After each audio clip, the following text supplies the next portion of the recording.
Hi, everybody. This is Gertrude Mache again here in windy, wet Wellington.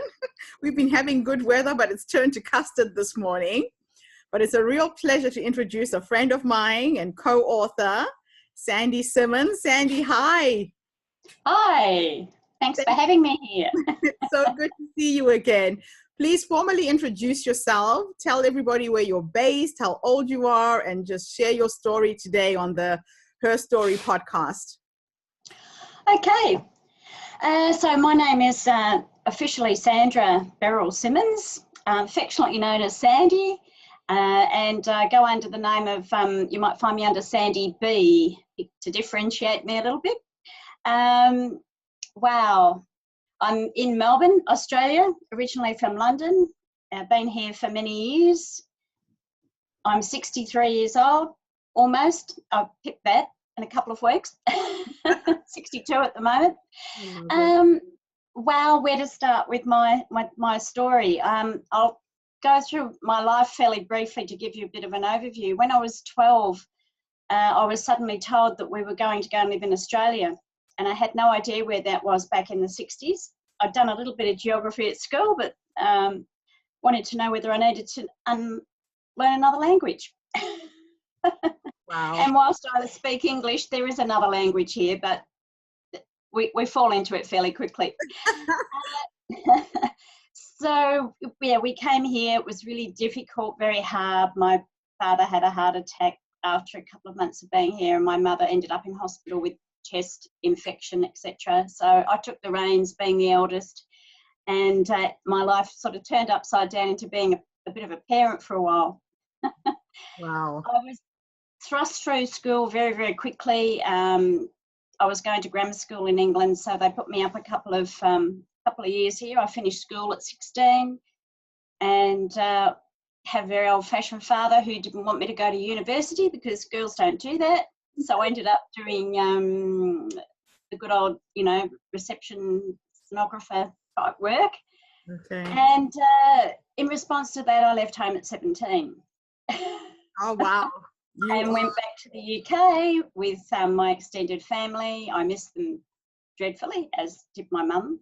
Mm-hmm. And stayed there for a few years, came back, met somebody, got married, had children. And after about 10 years, realised that this isn't really what I wanted. So my journey, I guess, started when I was that magic age of 33, where I decided that I wanted something different in life, and I wanted my family to, or my children, to experience things as much as possible, but in a healthy way. So I went on to study nutrition and naturopathy, and I had already been working as a breastfeeding counsellor. I went on to become a lactation consultant, and then I delved into fertility. So I work out at Monash with which is one of our main medical centres here, with a doctor over there and we're both trying to get natural fertility into that zone that's missed from doctor to IVF specialist. We're trying to get this gap filled up with a lot of information. So that's my focus at the moment.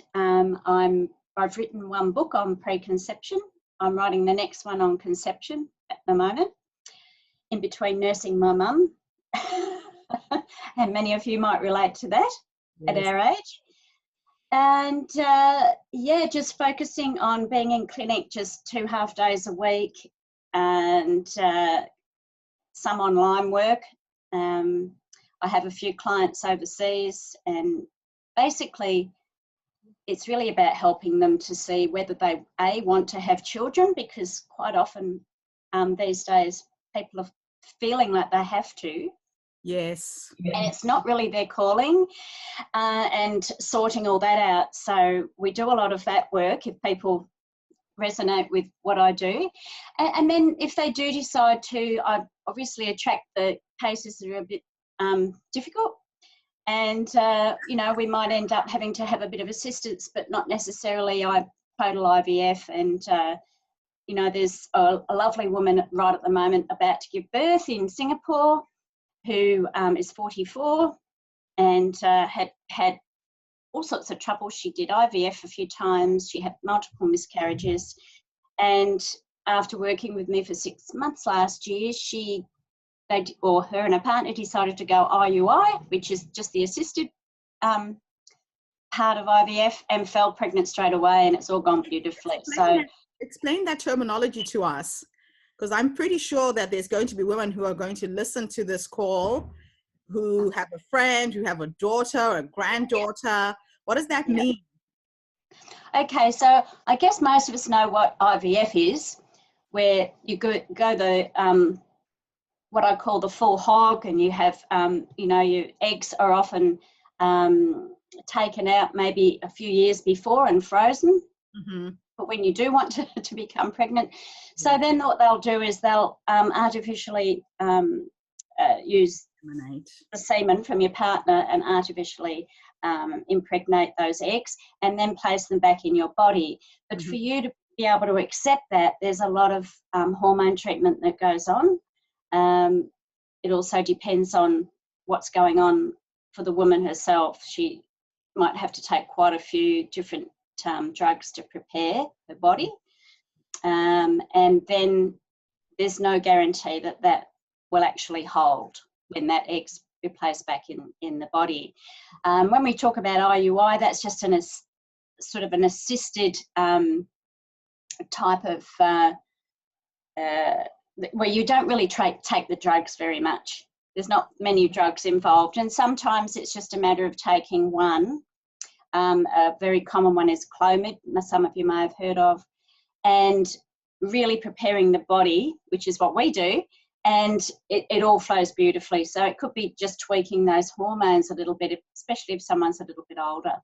So that sort of gives you the difference. It's not as toxic, and in our field, what we're endeavouring to do is to get the message out there that a lot of things can be done naturally. A lot of women don't understand their cycle, but we all know that we get a period, we all know that we ovulate, that it doesn't necessarily have to be on a particular day, which everybody says it's day 14. And sometimes the apps aren't accurate enough. We need to do a lot of observation and understand exactly what's going on. So, fantastic. Yeah. That's very, very encouraging to hear. Now, your first book, you talk about post-conception. And for people who are struggling with infertility, there is a lot that you can do before you prepare to have your baby that can help in that fertilization process, correct? That's exactly right. It's a good thing. And I hope you're going to do another book, a third one, so there's a sequel to your series. There is 5 in the series. Awesome. So the third one is on pregnancy.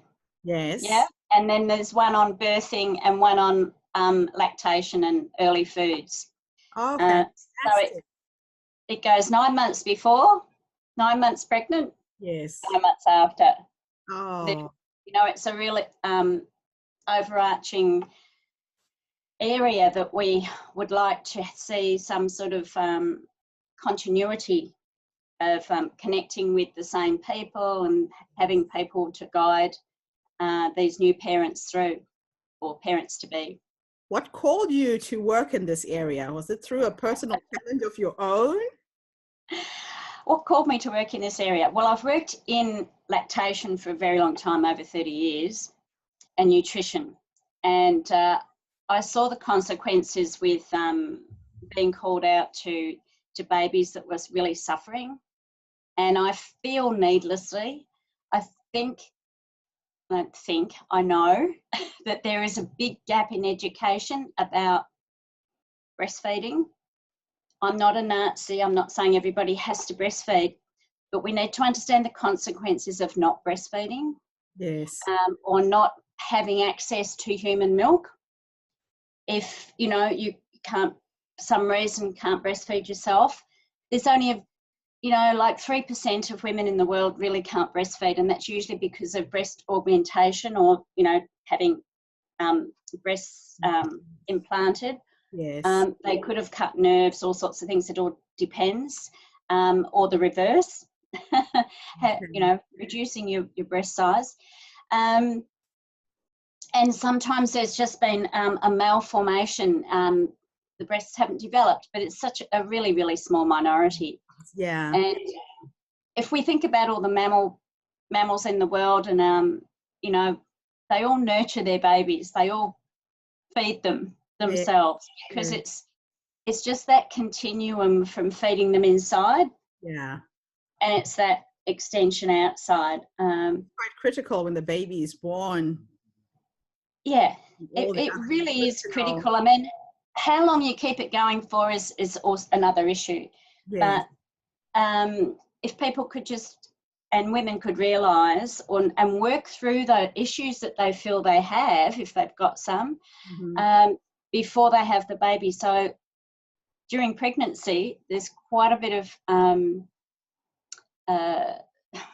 education still needed, so that you're prepared. Because whilst it's a seemingly natural process, like many things these days, things have become complicated. Yeah. So true. Oh, wow. So if you were to talk to a couple right now, a woman out there who's listening to this podcast and isn't sure whether they want to have a baby, because you said something very interesting in the beginning, that it's not for everyone to parent. Sometimes people feel under a lot of pressure from family, from friends, that after you've reached a certain age in your life, you should have a baby.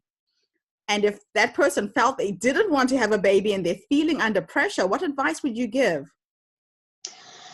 Okay.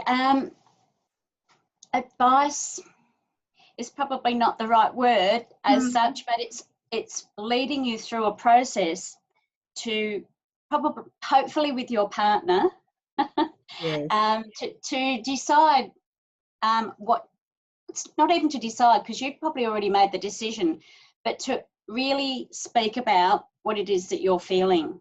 And quite often women don't express what they feel because of this big expectation, you know, this is what my body's supposed to be doing and creating. But it's not something that I want to head down. I've got a bigger calling. You know, there's plenty of children in the world. It's not like we're becoming extinct at the moment. And my sister is a perfect example. She hasn't had children. Okay. She chose not to have children, and she always speaks about that quite openly. And her work is her baby, so to speak. Yes. So I've worked that through with her at you know, probably 20, 30 years ago. Right. So I guess that also came into being into the process of what I put into my work. To give you advice is really, there's a process to go through.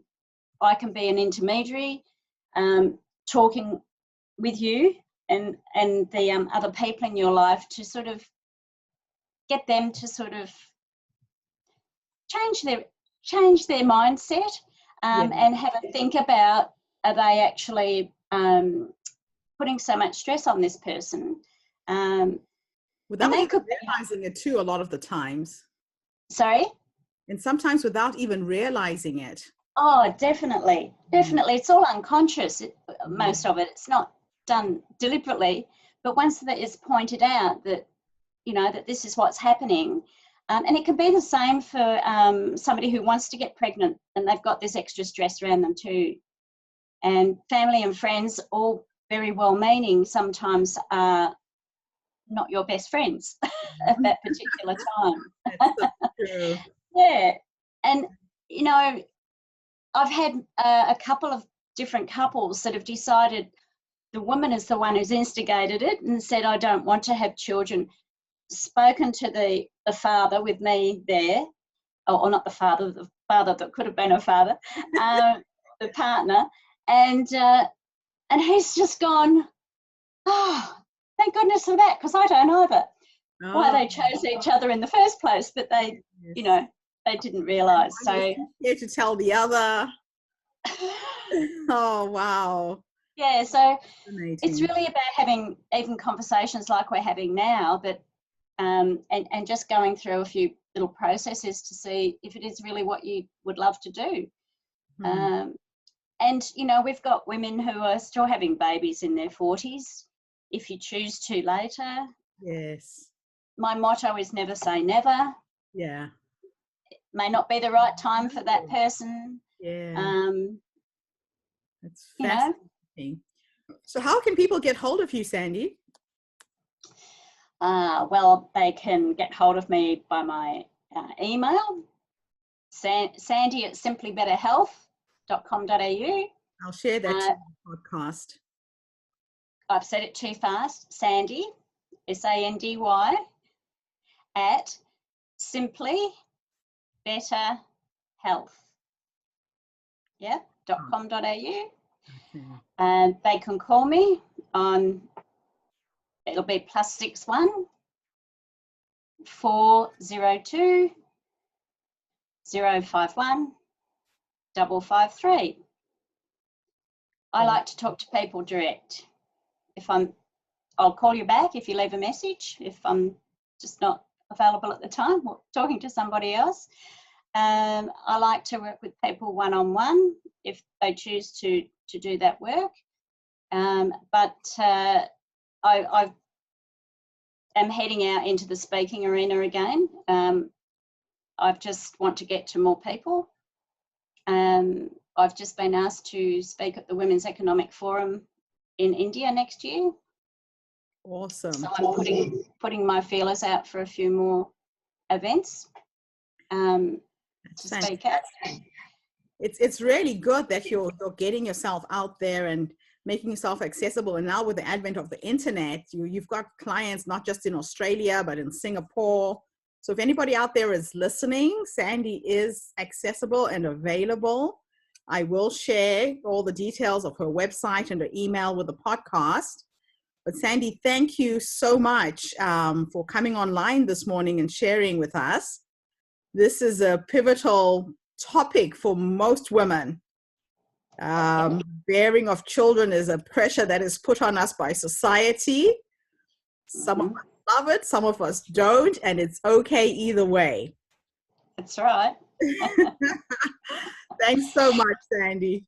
That's all right. Can I just add that I have a website called Pregnant Today? Okay. I'll give that to you, and I'll give you those details in the chat. All the links that you would like to go with the podcast. That would be great. Thanks so much. Thank you. Thanks, Sandy. Bye.